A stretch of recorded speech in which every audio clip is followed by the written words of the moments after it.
against $155 billion worth of American goods, starting with tariffs on $30 billion worth of goods immediately. Por un lado, las palabras de Donald Trump el día de ayer sobre esta amenaza ya de tantas semanas de imponer los aranceles del 25% a las importaciones de México y Canadá. La otra voz de Justin Trudeau, desde Canadá, advirtiendo que la respuesta desde Canadá sería la misma, la imposición de aranceles también a los productos de Estados Unidos. La presidenta Claudia Sheinbaum respondió distinto. Esta mañana, desde la conferencia matutina, dijo que efectivamente habían empezado también y había iniciado ya la política arancelaria prometida de Donald Trump, pero que ella se iba a esperar al próximo domingo a por lo menos decir cuáles eran las medidas arancelarias y no arancelarias. Vamos a escuchar lo que dijo la presidenta Claudia Sheinbaum hace algunas horas. Por ello, hemos decidido responder con medidas arancelarias y no arancelarias que anunciaré en plaza pública el próximo domingo. Convoco a las y los mexicanos a una asamblea informativa en el Zócalo de la Ciudad de México el próximo domingo a las 12 del día para compartirles las acciones que emprenderemos. Pero la responsabilidad, como lo decía ayer, de los aranceles, pues es una decisión del gobierno de los Estados Unidos. Bueno, esto es lo que dijo la presidenta Claudia Sheinbaum. Y también por ahí decía algo muy importante que no ha pasado tanto, no se le ha dado la importancia en los diferentes medios, pero que a mí me llamó la atención, que tiene que ver con una reunión con el presidente Donald Trump, una llamada, no una reunión, una llamada. Dice que tiene agendada el próximo jueves, así lo anunciaba también.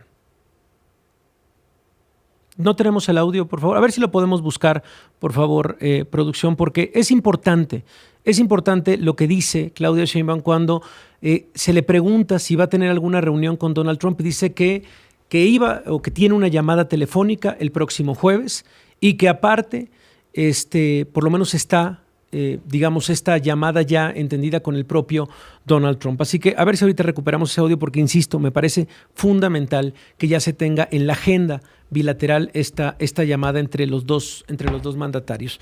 Pero bueno, me da mucho gusto que esta tarde me acompañe el colaborador de este espacio, tiene su sección y por supuesto cuando la agenda nacional tiene que ver con temas económicos, corremos directamente con él, mi querido Gerardo Esquivel. Querido Gerardo, ¿cómo estás? Bien, Javier, ¿qué tal? ¿Cómo estás? Un saludo a ti y a todo tu auditorio. Gracias, Gerardo. Bueno, pues a mí me parece que, a ver, ya tenemos el audio, vamos a escuchar lo que dijo justamente Claudia Sheinbaum sobre esta reunión. Esta semana tenemos pactada una llamada con el presidente Trump. ¿Qué día? Probablemente el jueves. Entonces, vamos a esperar también. De todas maneras, si ellos, como lo dije ayer, nosotros este plan ya lo tenemos desde hace tiempo, desde que entramos al gobierno. Bueno, ahí está. Tendremos esta llamada, dice la presidenta Claudia Sheinbaum. Entonces, varios análisis también y varias variables que hay que poner en lo que es el día del impuesto de los aranceles, Gerardo. Creo que es importante decir que hoy, por ejemplo, por la noche, es el momento más importante de Estados Unidos, del presidente de Estados Unidos, que es el famoso State of the Union, que es cuando le habla al Congreso, que es cuando se pone en el micrófono más grande y es cuando hay, digamos, esta cadena nacional prácticamente en donde es el mensaje más importante a la nación. Entonces, en este contexto, empiezan los aranceles el día de hoy. Hoy en la noche sale Trump, digamos, a ponerse varias medallas frente al Congreso y también decir que la propia presidenta dice voy a anunciar las medidas que tendremos hasta el domingo, no sin antes hablar con el presidente Trump el próximo jueves. ¿Cómo contar esta historia arancelaria con estas variables, Gerardo? Sí, mira, yo creo que la presidenta está actuando muy razonablemente con la prudencia que amerita el caso.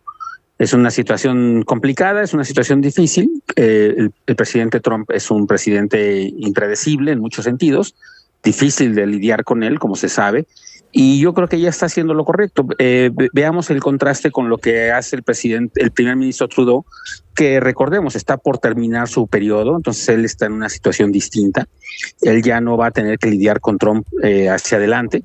De hecho, más bien está usando la figura de Trump para tratar de rescatar el apoyo a su partido en las elecciones que tendrán lugar próximamente.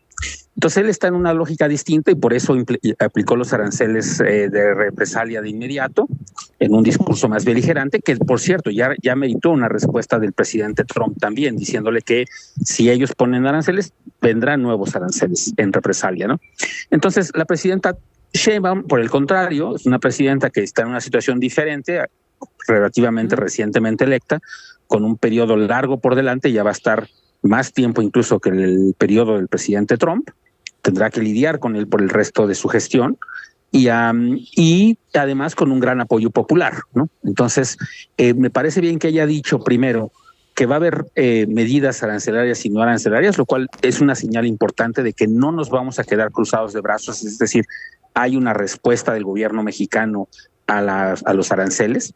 Sin entrar en detalle de qué tipo van a ser, yo anticipo que van a ser de carácter aranceles específicos, no generalizados. Anticipo que no serán de tanto por ciento como los que nos aplicaron. Y por otro lado, habla de medidas no arancelarias que son de una naturaleza distinta, son del tipo de poner medidas fitosanitarias, de poner cuotas a la importación, restricciones que terminan afectando a las exportaciones de productos de Estados Unidos, dificultando su acceso, y que son pues medidas válidas en el contexto, digamos, del acuerdo de libre comercio que tenemos, ¿no? Y eso creo que tendrá un impacto negativo en los productores estadounidenses, que es lo que se está buscando, para que desde adentro de Estados Unidos provenga también una demanda por quitar lo más pronto posible los aranceles. A ver, entonces esa es la señal, ¿no?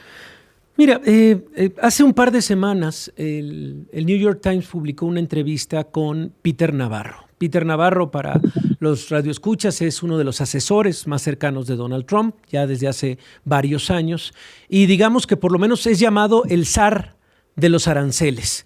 Él fue al que se le ocurrió en esta primera etapa de Donald Trump ponerle estos aranceles a China, por ejemplo. Él es, digamos, el genio detrás de esta estrategia económica. Y le pregunta, me parece que hay que rescatar un poco, como tratar de entender el racional desde Estados Unidos del por qué estos aranceles. Es una gran entrevista con la periodista Anna Swanson del New York Times. Y dice frases Peter Navarro como estas, Gerardo. Los aranceles no causan inflación cuando los impone el mercado más grande del mundo. Esa es una. Dice Anna Swanson, pero a ver, en la lógica económica, si suben, o sea, bueno, si imponen los aranceles a productos, tal, esto va a causar una inflación y esto va a afectar la cartera de los estadounidenses, tal. Y él dice, ¿quién dice eso? Dice Anna Swanson, bueno, lo dice los economistas, lo dicen los especialistas en temas de relación bilateral, etc. Dice, a ellos no hay que creerles. No han podido y no han sabido nunca leer lo que es la era Trump. Y la tercera, que era la lógica, por lo menos desde su visión de Peter Navarro, era el mercado de Estados Unidos es un mercado demasiado jugoso para el mundo. Dice, somos demasiado lo que consumimos y dependen tantos mercados de nosotros. Dice, la lógica que tenemos es que si nosotros ponemos los aranceles, en realidad los van a terminar pagando las empresas de esos países porque no pueden dejar el mercado estadounidense. Entonces serán los chinos, los canadienses y los mexicanos, las empresas de ahí los que terminarán pagando este porcentaje de los aranceles. ¿Cómo contestarle a esto? ¿Cómo ves esta lógica o este racional desde la voz de Peter Navarro? Bueno, de entrada habría que decir que Peter Navarro es un economista, pero no es un economista distinguido, digamos, en el sentido de que haya hecho contribuciones realmente interesantes a la discusión económica en general. Tiene una lógica equivocada, porque si revisara la evidencia empírica que existe sobre lo que pasó, por ejemplo, en Estados Unidos cuando le aplicó los aranceles a China para algunos productos, por ejemplo, a productos de línea blanca, ¿no? Lo que conocemos en México como línea blanca, que son lavadoras, etcétera. La evidencia mostró con toda claridad que una parte muy importante del arancel se terminó trasladando a los consumidores norteamericanos. Porque sí, es un mercado muy jugoso, pero será muy jugoso y todo, pero los consumidores necesitan las lavadoras. Así es que terminan pagando más por ellas de lo que deberían estar pagando por el hecho de que existen aranceles. Entonces, eso, digamos, su visión es una visión muy ideologizada, ¿no? Claro. No entiende cabalmente que en un mundo como el actual, Estados Unidos puede ser un mercado muy grande, pero el impuesto lo terminan pagando entre las dos partes dependiendo del tipo de producto que es, ¿no? Eso, digamos, los economistas estudiamos mucho eso. Se sabe que conforme el producto es de un cierto tipo que no responde tanto a los consumidores al aumento de precios, el vendedor se lo va a cargar. Eso es lógico, digamos. Si yo necesito comprar algo y ahora es más caro, pues ni modo, lo tengo que pagar.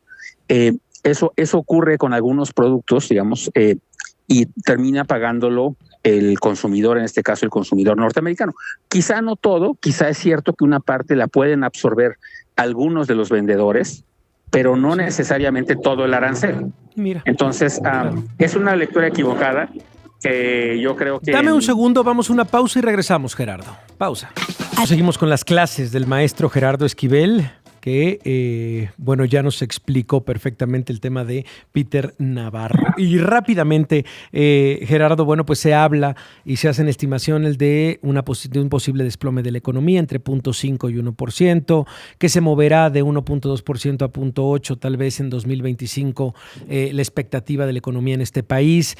Cuando se habla de manera tan general, y creo que es la pregunta que ronda en realidad sobre los radioescuchas, es de qué manera impacta esto, de qué manera impacta lo que han llamado la crisis arancelaria al bolsillo del mexicano. ¿Cómo se puede bajar directamente o de qué manera? Si es a largo plazo, si es a mediano plazo. ¿Cómo explicar esto, Gerardo?